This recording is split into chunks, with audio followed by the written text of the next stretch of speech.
Aminareo anery havana ny fahasoavana sy ny fiadanany Jesoa Kristy Tompontsika. Amen. Ny faneken'Andriamanitra tamin'ny olom-boafidiny. Ny faneken'Andriamanitra tamin'ny olom-boafidiny. Izany no asongado mofinainantsika anio.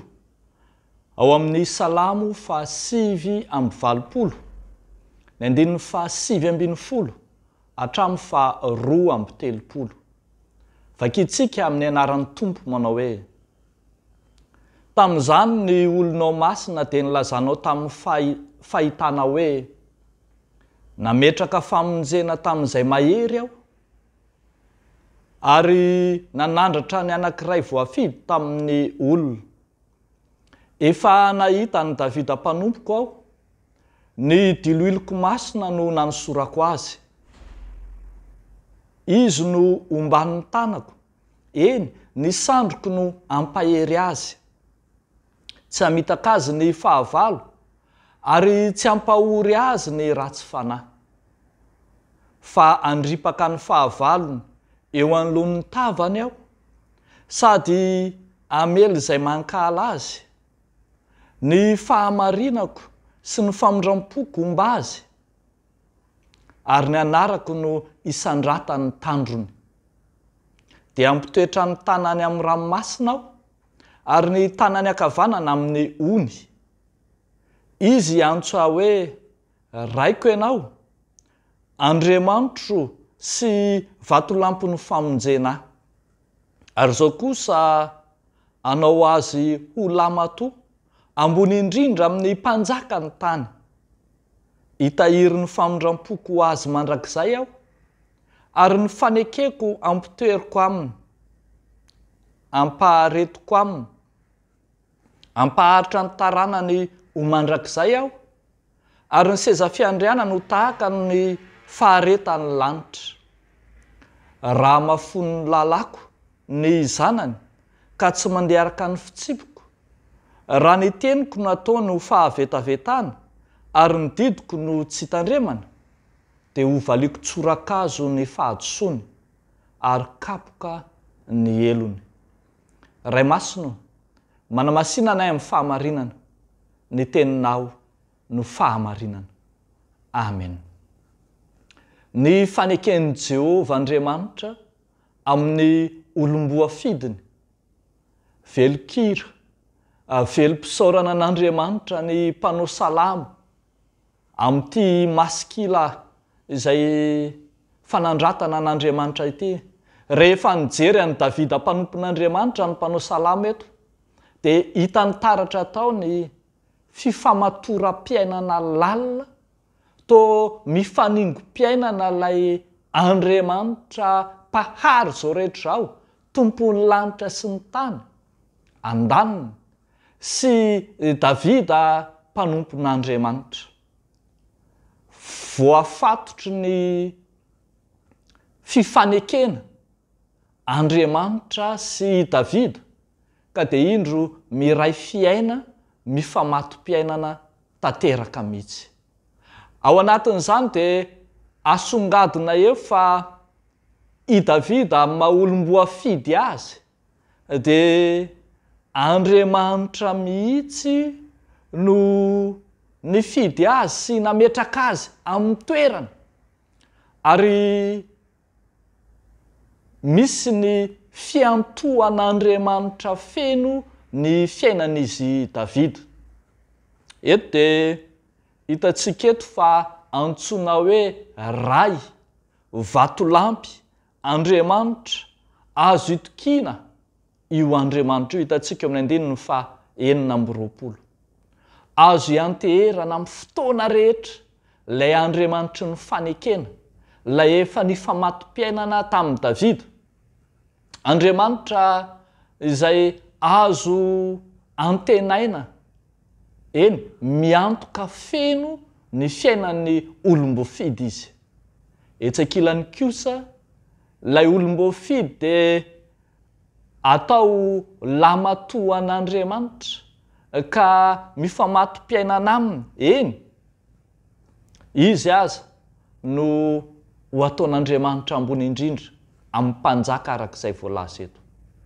Raha miaino sy mankatoa ary manaraka ny faneken'Andriamanitra izy, dia ho atao ambony tokoa fa tsy ho ambany, iantoan'Andriamanitra feno ny fiainany, ho tonga fideranan'Andriamanitra izy ary hisandratra araka izany. Etsakilan'izay kosa, raha sanatry mahafoy ny lalana ka mivadika amin'ny fanekena, raha sanatry mandany tenin'Andriamanitra ka manao izany ho fahavetavetana dia ho loza, kapoka kosa no asetrin'Andriamanitra izany. Hitantsika amin'ny andininy fa 2:30 sy 2:30. Mazava ry havako fa fanekena mandrakizay no tian'Andriamanitra orona tamin'ny Davida mpanompony. Fanekena izay mandrakizay ka maharitra tahaka ny faharetan'ny lanitra, tahaka izany koa ny famondrampon'Andriamanitra aminy. Tsy manatsoaka ny fitiavany izy Andriamanitra, fa ampamirapiratra ny tavany ho mandrakizay.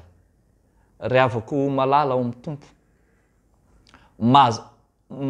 manana toetra mandrakizay na éternel hoy isika io faneken'Andriamanitra io. Andriamanitra tsy mivadika amin'ny fianianany na dia maningitra ny tenany aza, tahaka izay hitantsika fa rehefa tia izy dia nanolotra ny zanaka malalany Jesoa Kristy, ka na dia niatrika ny azo fijaliana aza dia tsy niemotra tamin'izany fa nanolotra hatramin'ny ainy, satria izay ny fanekena.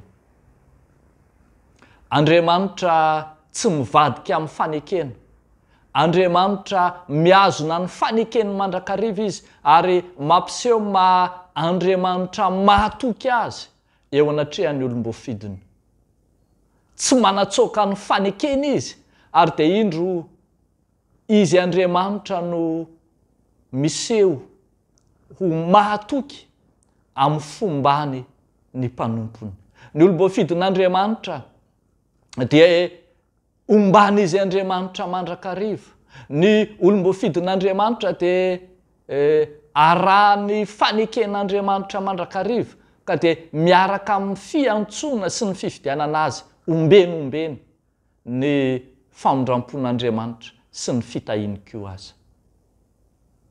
Isika rehetra antsoina anana an'izany toetra an'Andriamanitra, atoky izany, hahatoky amin'ny fanekena izay ataontsika, ny fanekena mampandray fanasan'ny Tompo, ny fanekena izay nataontsika teo anatrehan'Andriamanitra sy ny fiangonana, ny fanekena maha olombofidin'Andriamanitra antsika, aoka hahatoky isika. Andriamanitra toetrany mihitsy ny mandrakizay, izy no mandrakizay. Isika kosa hianatra ao aminy, handranto ao aminy, eny hifikitra ao aminy mba hananantsika izany toetra mitovy amin'izany. Raha izany no izy dia ho mpanaradia azy marina tokoa isika. Miazona ny fanekeny amin'ny voafidiny Andriamanitra, mahatoky amin'ny fanekeny izy, ka aoka koa isika ahatoky amin'ny kely, ho tendrena hanapaka ny be mba hiditra amin'ny fifalian'ny tompontsika.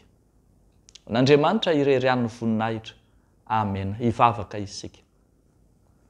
Tompo Andriamanitra, misaotra anao izay satria afaka hanandre zany teninao zany indray ny sofinay.